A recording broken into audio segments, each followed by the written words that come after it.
हैं शनि प्रदोष व्रत की पुण्य फलदायी कथा। प्राचीन समय की बात है। एक नगर में एक धनी सेठ और उनकी धर्मपत्नी सेठानी रहा करते थे। उनका जीवन हर प्रकार की सुख सुविधाओं से परिपूर्ण था। उनके पास अपार धन संपत्ति थी, नौकर चाकर थे, आलीशान घर था और खाने पीने की कोई कमी नहीं थी। लेकिन इस सब के बावजूद दोनों के मन में एक गहरी उदासी छाई रहती थी, क्योंकि उनके घर में संतान का अभाव था। सेठ और सेठानी ने संतान प्राप्ति के लिए अनेक प्रयास किए। उन्होंने मंदिरों में पूजा अर्चना की, कई प्रकार के व्रत और उपवास रखे, दान पुण्य किए और कई ज्ञानी पंडितों व ज्योतिषियों से परामर्श लिया, परंतु उनकी यह अभिलाषा पूर्ण नहीं हो सकी। इससे निराश होकर कुछ समय बीतने के बाद काफी सोच विचार करके सेठ जी ने उन्होंने अपने व्यापार और घरेलू जिम्मेदारियां नौकरों को सौंप दी और ईश्वर की कृपा पाने के लिए सेठानी के साथ तीर्थ यात्रा पर निकलने का निश्चय किया। यात्रा के दौरान जब वे अपने नगर की सीमा से बाहर निकले तो उन्होंने एक घने वृक्ष के नीचे एक साधु को ध्यानमग्न अवस्था में देखा।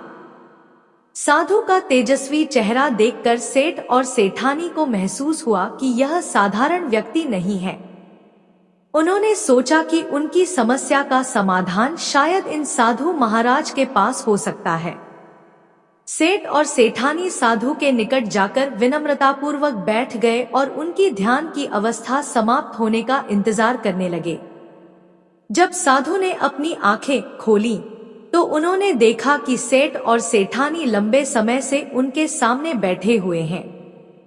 साधु ने उनसे पूछा कि वे किस उद्देश्य से आए हैं। सेठ ने अपनी व्यथा साधु को सुनाई और संतान सुख की प्राप्ति के लिए आशीर्वाद मांगा। साधु ने ध्यानपूर्वक उनकी बात सुनी और कहा, मैं जानता हूं कि तुम किस कष्ट से गुजर रहे हो। तुम्हारे जीवन में संतान का सुख अवश्य आएगा, परंतु इसके लिए तुम्हें शनि प्रदोष व्रत करना होगा। इस व्रत को पूरी श्रद्धा और विधि विधान से करने पर भगवान शिव की कृपा से तुम्हारी मनोकामना अवश्य पूर्ण होगी। साधु ने व्रत की विधि विस्तार से समझाई और भगवान शिव की वंदना करने के महत्व को बताया। उन्होंने यह भी कहा कि व्रत के दौरान शिवलिंग पर जल अर्पण करें और सच्चे मन से भगवान शिव से प्रार्थना करें। साधु जी के शब्दों ने सेठ और सेठानी को नई आशा दी। साधु जी से आशीर्वाद और व्रत की विधि जानने के बाद सेठ और सेठानी उनके चरणों में प्रणाम करके अपनी तीर्थ यात्रा के लिए निकल पड़े। उन्होंने कई पवित्र स्थानों की यात्रा की और हर जगह भगवान के दर्शन कर संतान सुख की प्रार्थना की। तीर्थ यात्रा के दौरान भी उनके मन में साधु द्वारा बताए गए व्रत को करने का दृढ़ निश्चय बना रहा। यात्रा समाप्त करने के बाद जब वे अपने नगर लौटे तो दोनों ने तुरंत शनि प्रदोष व्रत की तैयारी शुरू कर दी। सेठ और सेठानी ने पूरी श्रद्धा और विधि विधान के साथ व्रत किया। व्रत के दौरान उन्होंने भगवान शिव की आराधना की, शिवलिंग पर जल, बेलपत्र, धतूरा और पुष्प अर्पित किए और सच्चे मन से प्रार्थना की। उन्होंने न केवल व्रत रखा बल्कि गरीबों को भोजन करवाया और दान पुण्य भी किया। उनकी भक्ति और व्रत की सच्चाई ने भगवान शिव को प्रसन्न कर दिया। कुछ समय बाद सेठानी गर्भवती हुई। 9 महीनों के बाद उनके घर एक सुंदर और तेजस्वी पुत्र का जन्म हुआ। पुत्र जन्म से सेठ और सेठानी के जीवन में खुशियों की बहार आ गई। उनका घर आनंद और उल्लास से भर गया। उन्होंने पुत्र प्राप्ति की खुशी में नगर में बड़े पैमाने पर उत्सव मनाया और गरीबों को भोजन व वस्त्र दान किए। अब उनका जीवन संपूर्ण और सुखमय हो गया। सेठ और सेठानी ने साधु के आशीर्वाद और भगवान शिव की कृपा को अपने जीवन का सबसे बड़ा वरदान माना। उन्होंने जीवन भर भगवान शिव की भक्ति करते हुए अपनी संतानों को भी धार्मिकता और संस्कार का मार्ग दिखाया। कथा समाप्त हुई। बोलिए मित्रों, ओम नमः शिवाय, हर हर महादेव। अब सुनते हैं दूसरी कथा। शनि देव जो कर्म और न्याय के देवता हैं, अक्सर भक्तों की परीक्षा लेते हैं ताकि ईश्वर के प्रति उनकी सच्ची भक्ति और निष्ठा को परखा जा सके। और इस प्रकार एक बार उनकी दृष्टि एक शिव भक्त पर पड़ी जो अत्यंत निष्ठा और भक्ति के साथ प्रतिदिन शिव जी की पूजा किया करता था। वह शिव भक्त अपने जीवन में भगवान शिव को सर्वस्व मानता था और कठिन से कठिन परिस्थिति में भी उनकी आराधना किया करता था। यह सब देखकर एक समय शनि देव ने उसकी भक्ति की परीक्षा लेने का निश्चय किया। इस प्रकार कथा की शुरुआत एक छोटे से गांव से होती है, जहां एक भक्त शिव के प्रति अपनी अडिग निष्ठा के लिए प्रसिद्ध था। वह दिन रात भगवान शिव की पूजा करता और शिवलिंग के सामने अपने मन, वचन और क्रिया से उन्हें प्रसन्न करने का प्रयास करता। उसकी भक्ति का अटूट भाव देखकर गांव के लोग उसे श्रद्धा से देखते थे, लेकिन उसकी वास्तविक परीक्षा तब हुई जब शनि देव ने उसे परखने का निश्चय किया। शनि देव ने अपनी परीक्षा की योजना बनाई। उन्होंने भक्त के जीवन में अनेक कठिनाइयां उत्पन्न करना शुरू कर दिया। शनि देव ने सबसे पहले उसकी संपत्ति नष्ट कर दी। एक दिन जब वह अपने खेतों में काम कर रहा था, एक बड़ी आंधी आई और उसकी फसल पूरी तरह से तबाह हो गई। इससे उसके पास जो भी धन था वह समाप्त हो गया। इसके बाद उसकी आर्थिक स्थिति इतनी खराब हो गई कि वह अपने परिवार का पालन पोषण भी नहीं कर पा रहा था, जिस कारण समय के साथ उसके परिवार में भी अशांति आ गई। उसकी पत्नी और बच्चे चिंताओं से घिरे रहते थे और उनके बीच का प्यार धीरे धीरे कम होने लगा। एक दिन उसकी पत्नी ने उसे एक कठिन सवाल पूछा, तुम्हारी पूजा और भक्ति से हमें क्या लाभ हो रहा है? हम दिन रात कष्ट में जी रहे हैं और हमारी स्थिति बिगड़ती जा रही है। यह सवाल उसकी आत्मा को छू गया, लेकिन उसने अपने विश्वास को बनाए रखा। उसने उत्तर दिया, भगवान शिव हमारे साथ हैं और उनका आशीर्वाद हमेशा हमारे साथ रहेगा। हमारे दुख हमें केवल परीक्षा में डालने के लिए हैं और मुझे पूरा विश्वास है कि एक दिन सब कुछ ठीक हो जाएगा।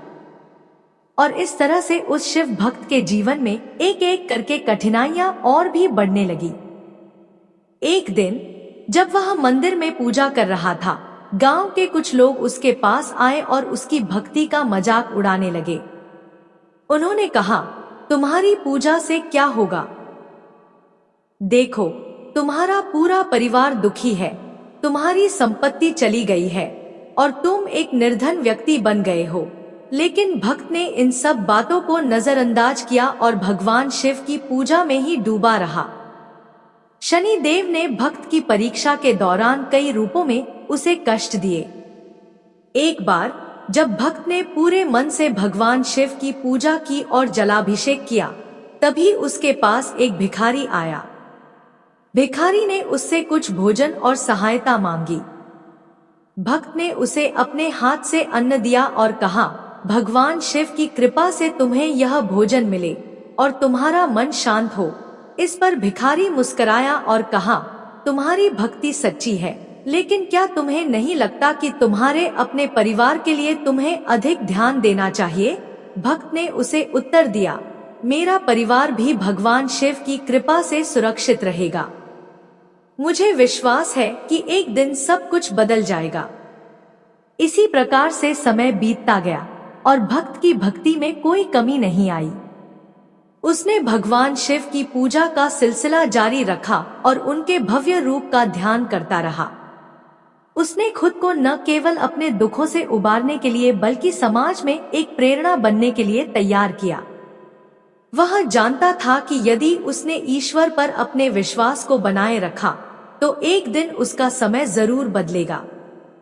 इसी तरह एक दिन जब भक्त मंदिर में ध्यान मग्न था, तभी शनि देव ने उसे अपने वास्तविक रूप में प्रकट होकर आशीर्वाद दिया।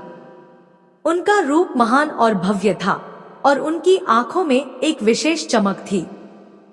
उन्होंने भक्त से कहा, हे भक्त, तुम्हारी परीक्षा को देखकर मैं हैरान हूँ। तुम्हारी भक्ति और निष्ठा ने मुझे प्रभावित किया है।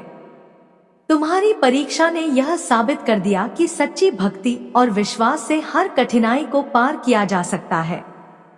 मैं तुम्हें आशीर्वाद देता हूँ कि तुम्हारे जीवन में सुख, समृद्धि और शांति का आगमन होगा।